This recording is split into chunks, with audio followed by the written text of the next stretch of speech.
Hi, I'm John Anderson, and this is Enhanced Content for Engineering and Technology Courses, Module 9. In Module 9, we're going to talk about using the kit that we discussed earlier in the course from Aircraft Spruce to run a composites lab. So in Module 9 is the first of two modules that have to do with this composites lab. In Module 9, we're going to look at the kit from getting it in the mail in a box. We're going to take all the components out, take a look at each of the individual components, and in the student activities, after you view this video, I'm going to ask you to go through and do some things like look at the material safety data sheets for some of the individual components so that you can sort of get geared up to using those components. Okay, let's get started. In this module, we're going to talk about, we're going to begin to talk about doing composites lab modules. And as I mentioned before earlier in the course, we have designed a laboratory session on composites, on basic composites, and we base that around a kit that's available from Aircraft Spruce. Earlier I gave you the ordering information for the kit. I assume that you folks that were interested in buying one already have one, and so we'll sort of walk through the components of the kit in this module. In the next module, we'll talk about the actual lab and using the kit. I want to go back though and reiterate where you get the kit from. Aircraft Spruce has their website. Don't have the URL for Aircraft Spruce in here, but it's actually in your, I believe it's in your student activities. And in any event, if you Google Aircraft Spruce, you'll get there. So there is a composite. When you get to Aircraft Spruce website, go to the composites section, composites page, and under the composites page you should find a materials practice kit. And once you click on that, you will go to this page. This page has 3 kits. If you click on this arrow, if you click on this arrow, it'll actually take you down into a selection of an international composites kit, a composites kit without the book, or a composites kit with the book. I recommend that if you're ordering one kit to play with, to learn with, to maybe one kit a year to use with your students, order the first one with the book.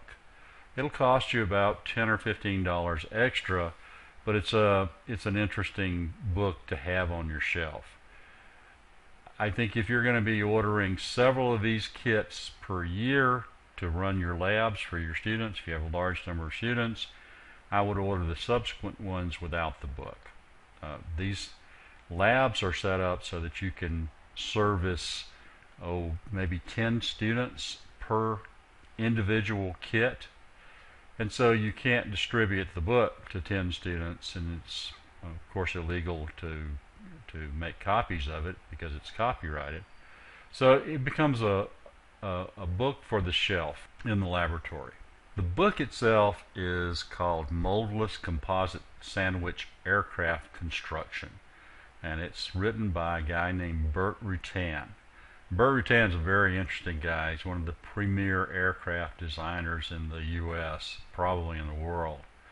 He's done a lot of kit airplanes, that is, airplanes that you can build from scratch and then go fly. This is one of his unique designs as a kit airplane, a pusher with a canard up front.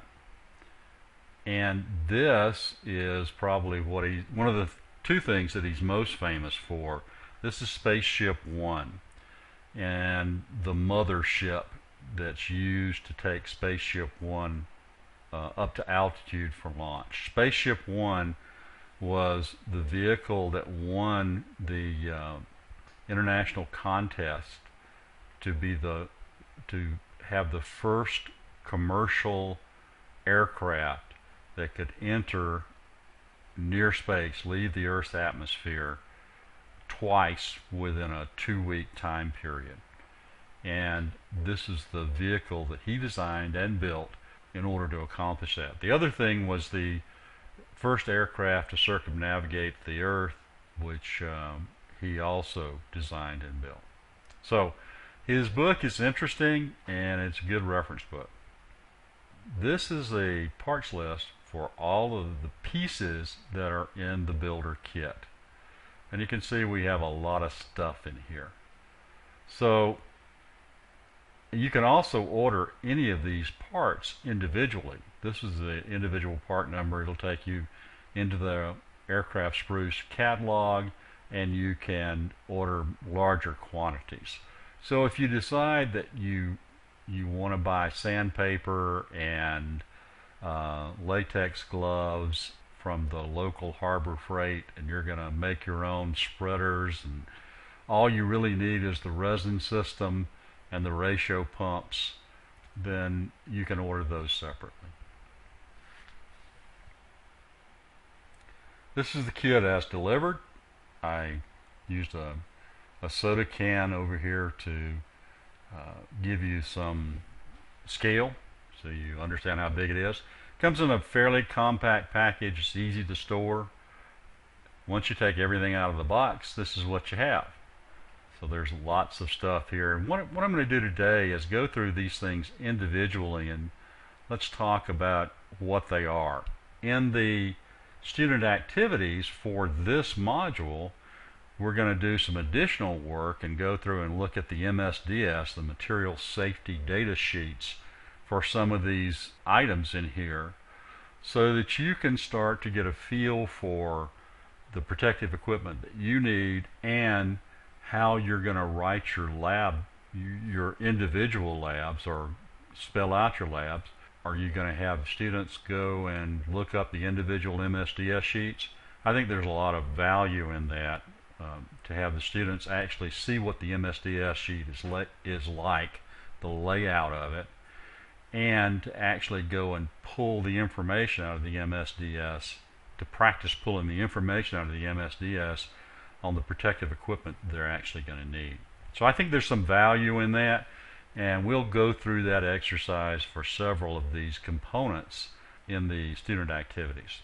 We're going to talk first of all about the cloth, the fiberglass cloth that's included in this kit.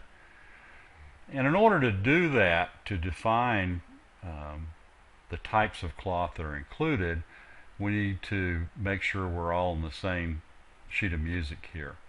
And there's a term that is specific to textiles, or comes from textiles, that some of you may not be familiar with, and that's selvage, or a selvage edge in cloth. And the definition of the selvage edge is a self-finished edge of fabric.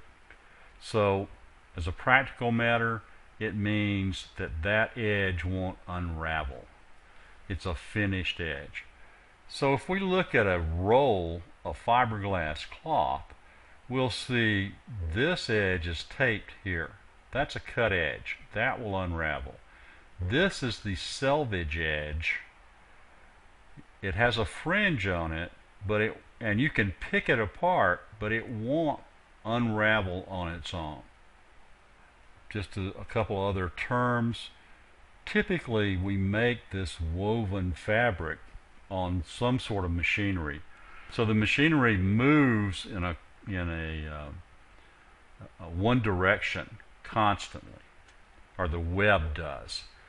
So the web here, typically, if it's rolled up like this, the web moves in this direction, in this direction, which is perpendicular to the axis of the roll. That's called the machine direction.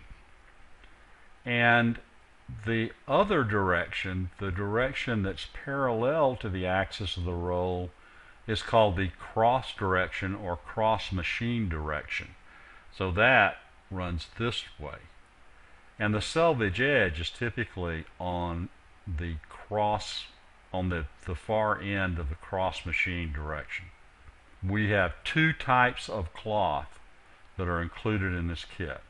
There's a unidirectional and a bidirectional cloth. And both of these are Rutan's brand that is sold by Aircraft Spruce.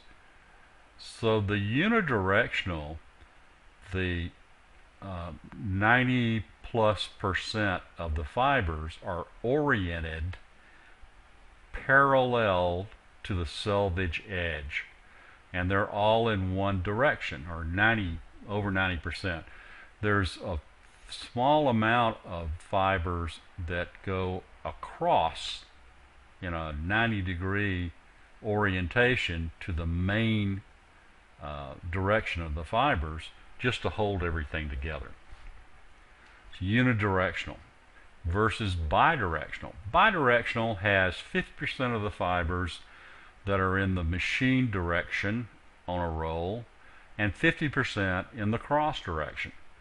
So in comparing that to the selvage edge, we can say that 50% of the fibers are oriented parallel to the selvage edge, and 50% of the fibers are oriented at perpendicular to the selvage edge. In addition to the cloth, we also have some foam. Now in our lab we're not going to use the foam, but I will suggest some ways that you could use the foam if you chose to. There are two types of foam. There's a polyurethane closed cell foam. Polyurethane is a very interesting material to use. It's fuel resistant, so you can use it around fuel cells, for instance. It can be sanded, so you can cut a rough shape with a knife and then go in and sand this material to get your final shape. Some of the other foams, that's hard to do because they tend to not sand well. They don't end up with a good finish when you sand them. This is a 2 pound per cubic foot density. A note here, be careful and do not hot wire urethane foam. We'll talk more about hot wire. Just remember, you don't want to burn this stuff. When you burn it, it degasses with some really nasty things that you don't want to expose yourself or your students to. The other foam that we have is a styrofoam small cell closed cell structure. So what does all that mean? Well, it's small cell means it has a fine cellular structure. The foam is manufactured by having a viscous liquid that you're blowing gas into. So you have small pockets of gas that are trapped when this styrofoam solidifies, goes from a liquid to a solid. So you can control, to some extent, the size of those cells, the average size of those cells, and you can control whether the cells are closed, that is, they have a complete surface all the way around, or they're partially open. In seating, in car seats, for instance, you have both types of cells. You have closed cell and open cell. Open cell tends to flatten out. Closed cell will deform if it's an elastic matrix material, and then will regain its original shape. So this styrofoam is good resistance to a lot of chemicals, bases, salts, alcohols, and most acids, but not petroleum. So you can't use this around fuel cells, for instance, because it'll just dissolve. This you can cut smoothly with a hot wire. So if you have a defined complex shape that you need, for instance an airfoil, then you can automatically cut that using a device called a hot wire. What is a hot wire? One of the other things in your kit is some safety wire, and we can use that to construct what's called a hot wire cutter or hot wire knife. This illustration comes from Rutan's book, and basically he suggests you take a piece of wood, couple of mounting posts here, non-conducting mounting posts, and you string a wire, a conducting wire in between them, and you drop a voltage across that. So that voltage, he's using a 12-volt battery here. The voltage causes a current to flow through the wire. As current flows through the wire, the resistance of the wire causes it to heat up. And as it heats up, you can use it to cut through foam, not polyurethane foam, because you're actually melting the material. You do not want to burn or melt polyurethane.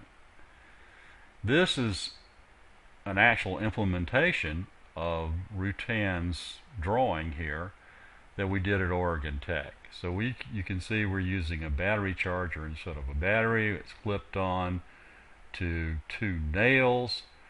In between these two nails is a piece of wire. So you're supplied with some safety wire that works very well for that in the kit. That's what this bundle of wire is. For you guys that don't know, safety wire is used in aircraft applications to actually secure fasteners. So if you have a nut that you really don't want to come loose, for instance, going to one of your control surfaces, you would safety wire it so that you'd use a bolt and a nut that have a slot and a hole through the bolt, so you could put safety wire through there and actually secure the fastener in place. We also have a roll of Dacron peel ply surface tape.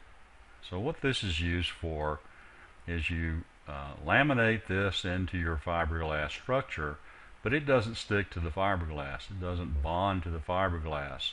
And so it becomes a peel ply. Once you've cured the fiberglass, you peel this off, and you end up with a rough surface that's the actual is suitable to bond other things to. If you want to bond two pieces together, you cure out the parts separately, and then you want to bond those together. Well, how do you do that? You want to make sure that you get a good physical joint between the two parts, first of all. And so in order to do that, you want to get some resin flowing into both parts. So you have to rough up the surface. So if you have a very smooth, as cured surface on both parts, you're going to have to sand it down to get some roughness so that you get a good adherence of the resin when you bond these parts together.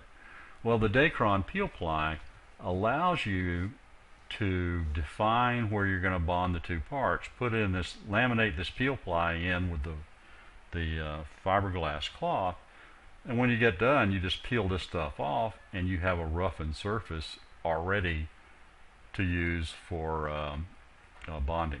Next, we have the resin system. So we use the resin system to hold the glass in place. We have a glass cloth that's a series of strands of fiberglass, and we want to laminate several of these layers of cloth together, and we want to hold them in a particular shape. So we use a liquid resin system mixed with a hardener, and we wet out the fabric. If you want to go back to the introduction to composites part of this course, you can there's a couple of videos in there on hand layup and how you go about wetting out. Also, I'm going to include in the student activities for this module a video on wetting out the fabric.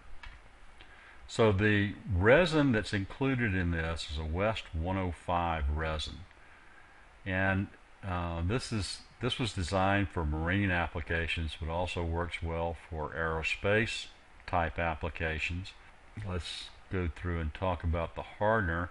The West 105 resin and the West 205 hardener make a nice, fast, relatively fast, general purpose resin. So the combination of these two is going to give us the matrix to hold our fibers in place. So the 205 fast hardener, when you mix that with the 105 resin in a ratio of 5 parts resin to 1 part hardener, yields a fast, relatively fast curing resin. The neat thing about using a defined resin hardener system is that you know what the pot life is. West says this has a pot life of 10 to 15 minutes. We'll talk about pot life in just a second, at 70 degrees. And it has a partial cure time at 70 degrees of 5 to 7 hours. What does partial cure time mean? It means you can handle the part gently. To get the full strength out of the part, you're probably talking 12 to 24 hours. So in practical terms for us in a laboratory, you want to lay up the parts and leave them alone overnight and come back the next day. So how do we get this 5 to 1? Well, we could put the a mixing cup, onto a set of scales, and we could measure out X amount of epoxy and then measure out X amount of hardener, and we could do that in a 5 to 1. That gets a little complicated. It's easier if we use a metering pump system. So that's included. There's a set of metering pumps that are included in the kit. We actually have 3 metering pumps. You're going to primarily use 2 of those. The largest one goes in the resin system, and the smallest one goes in the 205 hardener. So what these 2 pumps give you a 5 to 1 ratio. That is, one stroke of the larger pump will give you 5 times the volume of 1 stroke of the smaller pump. So let's talk about a couple of terms here we sort of skipped over real quickly. We have open time, initial cure or gel time, and then solid final cure. So all of these are temperature dependent. As the temperature goes up, the cure times are faster. As the temperature goes down, the cure times are slower. So the first thing we need to talk about is the open time. Once we mix the hardener and the epoxy, then it starts to react and the clock starts running. So at this temperature, whatever that temperature is, we have this amount of time before the viscosity starts rising. As this stuff cross-links, as it cures, it becomes more solid. So the viscosity rises. As viscosity rises, or it gets thicker, it's harder for us to wet out our glass, our cloth, because the resin doesn't seep around all the fibers and give us a good mechanical bond. So we have open time, or pot life as it's sometimes referred to, and then we have this gel or initial cure. So the gel time is when we essentially are no longer able to work with the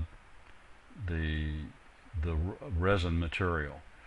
The viscosity starts to rise very rapidly through this gel time. This is also called initial cure.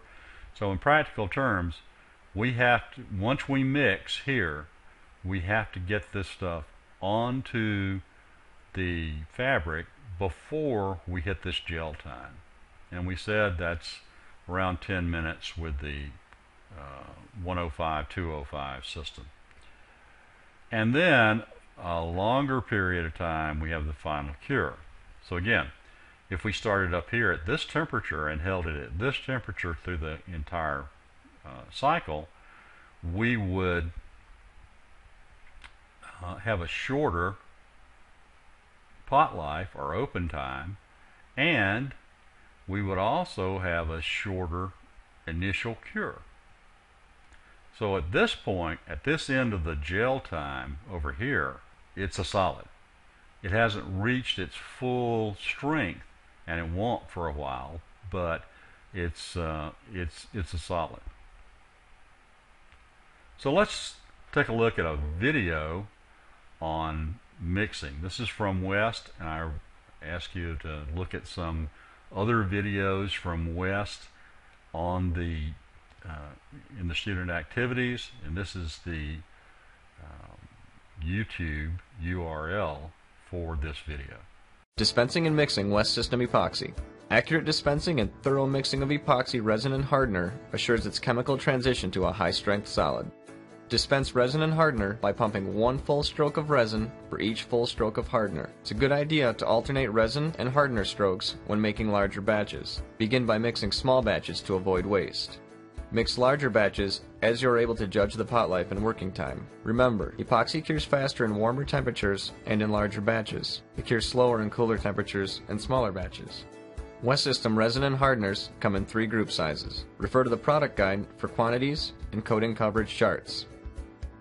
Stir resin and hardener together thoroughly for at least 1 full minute. Scrape the sides and bottom of the pot as you mix. Working time and cure time begin when the resin and hardener are mixed. The mixture is ready for immediate use as a coating, wetting out reinforcing fabrics, or modifying with fillers or additives.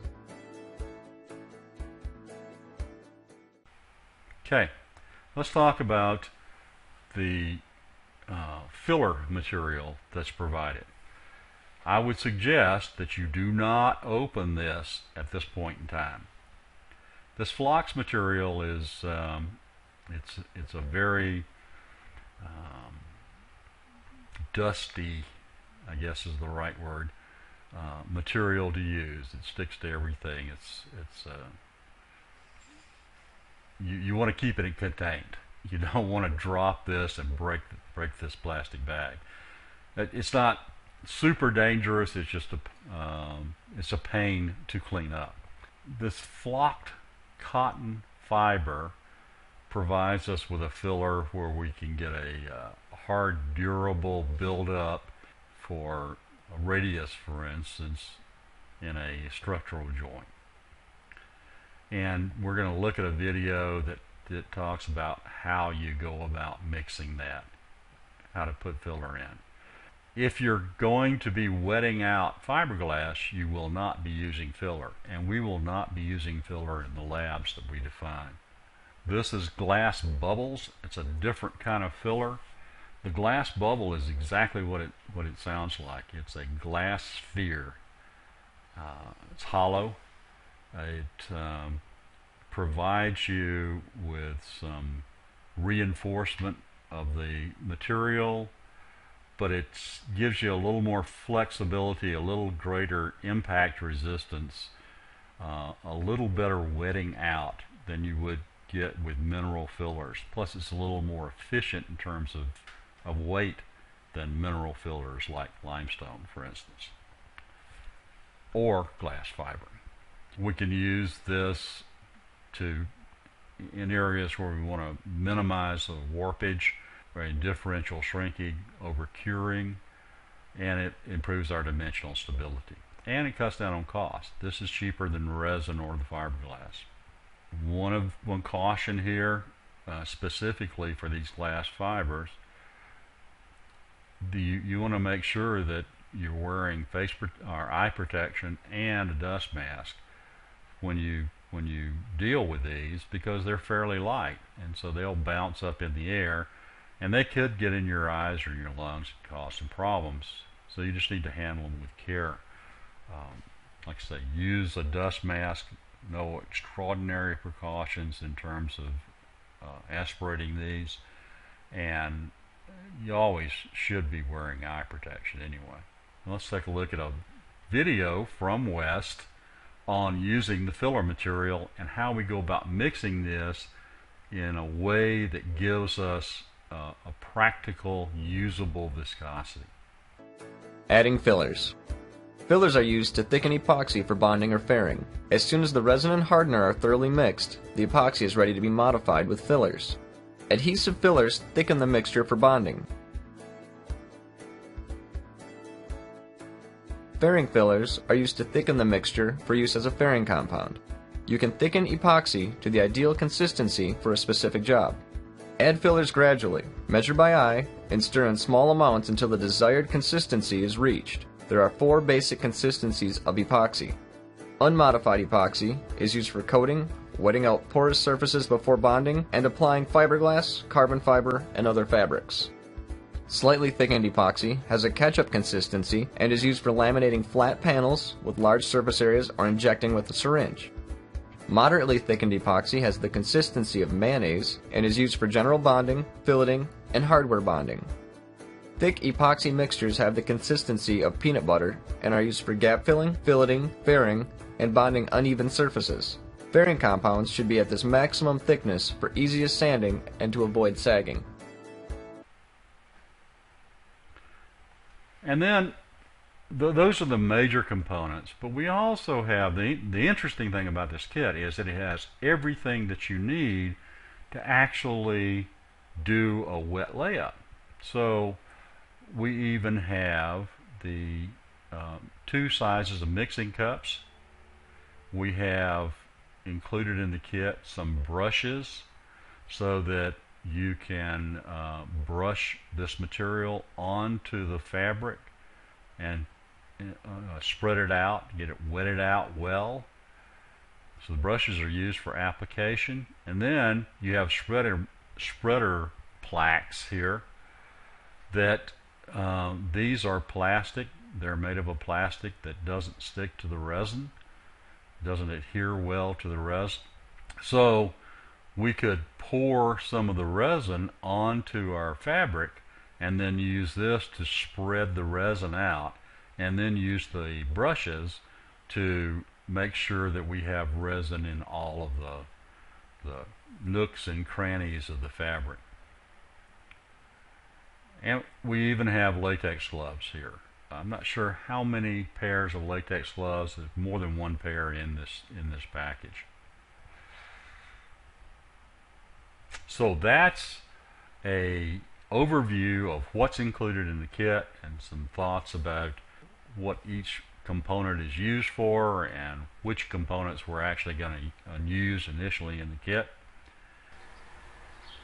So that concludes Module 9. And don't forget to go do the student activities that are included in this module.